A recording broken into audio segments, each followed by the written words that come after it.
ଦେଖନ୍ତୁ ଦର୍ଶକ ବନ୍ଧୁ, ଏ ମାଛଟିକୁ ଭଲ ଭାବରେ ଦେଖନ୍ତୁ। ମାଛଟିକୁ କାଟି ତା ଅନ୍ତବୁଜୁଳିକୁ ସମ୍ପୂର୍ଣ୍ଣ ସଫା କରାଯାଇଛି। ତାକୁ ଧୋଇ ଧାଇ ପ୍ଲେଟ୍ରେ ରଖାଯାଇଛି। ପ୍ଲେଟ୍ ଉପରେ ପଡ଼ି ସେ କେମିତି ଛଟପଟ ହେଉଛି ଦେଖି ନିଅନ୍ତୁ। ଯଦି ଗୋଟେ ମଣିଷକୁ ଏମିତି ତା ଅନ୍ତବୁଜୁଳି କାଟି ତାକୁ ପରିଷ୍କାର କରାଯାଏ, ସେ ଏତେ ସମୟ ବଞ୍ଚିବ କି? କେବେ ବି ସମ୍ଭବ ନୁହଁ। ତେଣୁ କାହାର ଜୀବନ ବେଶୀ? ମାଛର ଜୀବନ। ମଣିଷ ଜୀବନ କିଛି ନୁହଁ। ଯଦି ମଣିଷ ଜୀବନ ଗୋଟେ ମାଛ ଜୀବନ ସହିତ ତୁଳନା ହେଇପାରୁନି, ତାହେଲେ ଆମେ ମଣିଷ ଏତେ ଗର୍ବ ଅହଙ୍କାର କ'ଣ ପାଇଁ? ଏତେ ପାପ ଅନ୍ୟାୟ କ'ଣ ପାଇଁ? ମାଛଟି କିଛି ଶିଖିବାର ଅଛି।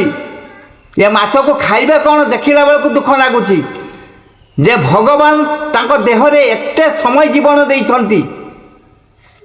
ଗୋଟେ ମଣିଷଠୁ ଅଧିକ ଜୀବନ ଗୋଟେ ମାଛଟିର।